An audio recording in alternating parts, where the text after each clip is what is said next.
Did I make something too complicated to be easily translated into a Megadungeon, let alone a Megadungeon built by room, day by day?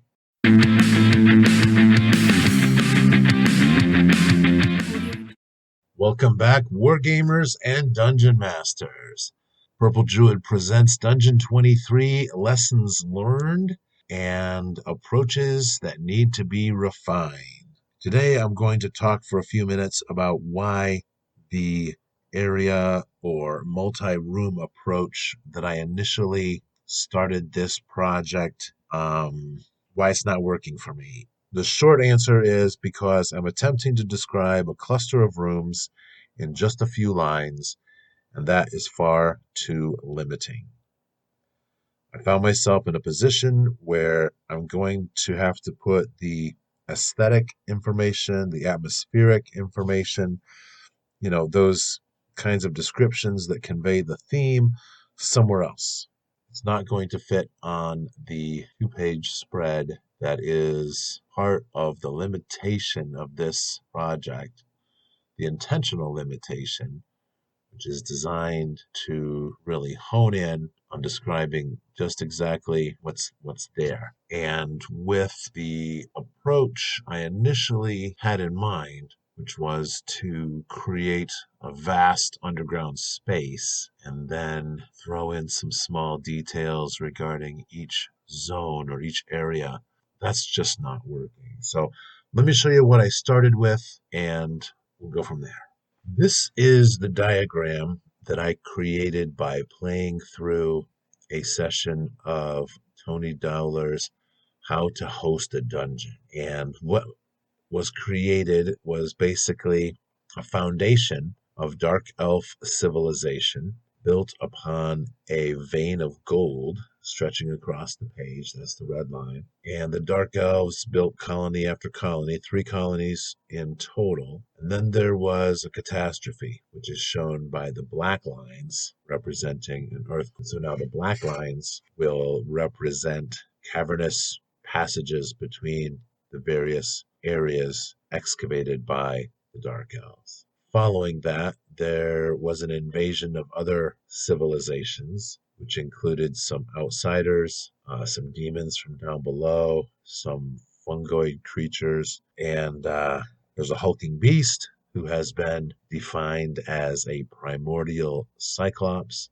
And then there's an alpha predator, which has been defined as a Rakshasa that has taken over all of these civilizations have taken over parts of the excavations created by the Dark Elves. So that's the whole backstory right there. And what we need to do as part of the Dungeon 23 project is zoom in on these various constructions and make a key for them. One of the most interesting parts of the Dungeon 23 project is getting a chance to see what other creators are doing basically in real time. Every day or every week, there are a bunch of very creative people that are posting pictures and drawings and maps and how their keys are laid out, posting them on Twitter, posting them on blogs. And it's absolutely fascinating, and I am learning a lot. While my intention is not to copy or steal, as it were, from these other creators, I do want to learn from them.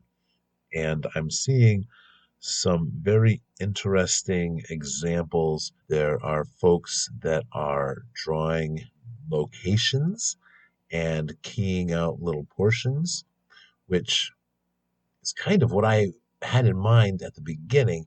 However, the format of this particular Mega Dungeon, I don't think is supported by that kind of detail. Others are drawing very detailed maps of small sections of the Mega Dungeon and keying those out, some very simply, and others are more elaborate.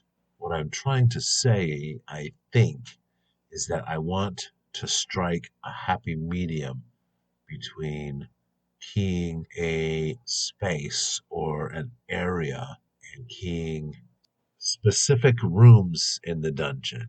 And then the next question is, what do you do about the empty rooms, which aren't empty at all? There may not be any monsters or traps, but there could be interesting information. So, this is what I have so far this week, January 16th to the 22nd. And you can see that I've been attempting to overcome these difficulties by labeling the obstacles and the corridors that have special features right on the map. I had chosen the flowchart style of map to save time and facilitate having more rooms on one page.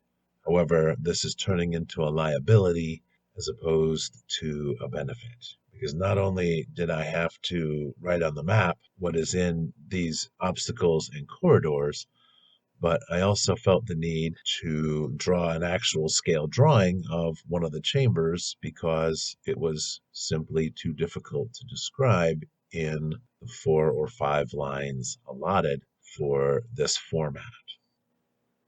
Here you can see the sketchbook, and I think this is another part of why my process is breaking down, because I start with this sketchbook and run through the dungeon point crawl generator to create the full map of the complete level that I plan to detail. And as you can see here, this is highlighted in yellow and orange and blue, correspond with the portions of the greater map. And this is all supposed to be done in 1 week, so technically only 7 of these rooms are supposed to have details and the rest should be empty. And that's just too much. It's not going to fit. It's not going to work in terms of trying to run this dungeon.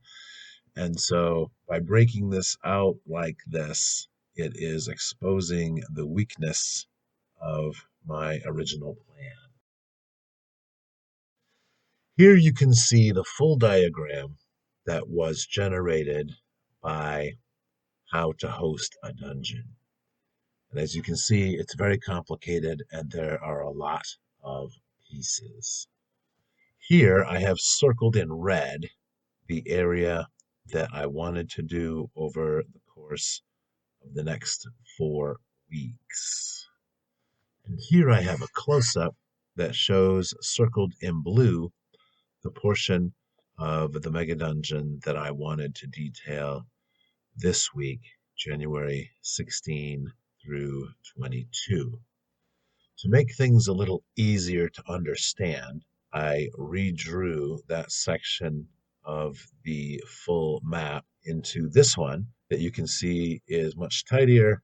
And then I highlighted the various sections regarding which week they would be worked on. And so you can see we have the pink one, the blue one, and the yellow one, and then another blue one. So going back to the sketchbook, you can see here we have the areas laid out as the palace, the tomb, and the dark shrine. The palace is in the yellow, the dark shrine is in the orange, and then the tomb portion is within the blue area.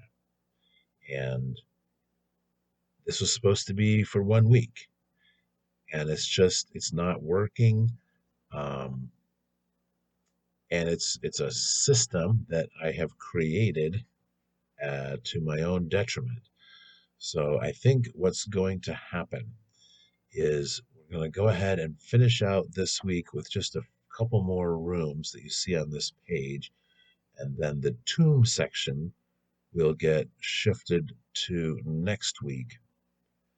And then going forward, each of the various cells on the main diagram will be 1 week. And we'll see how we can tie those together. Maybe some of those cells will be more detailed and they'll need to be spread over 2 weeks. But we'll have to see. One other thing that occurs to me as I'm walking through this with you is that I can put the atmospheric information, the aesthetic, the theme for each level, I can put that on a fold out page that I can tape to the left hand edge of the first spread for each level. And that way I can put there any various aesthetic information. This zone is smoke, or that zone is sulfur, something like that.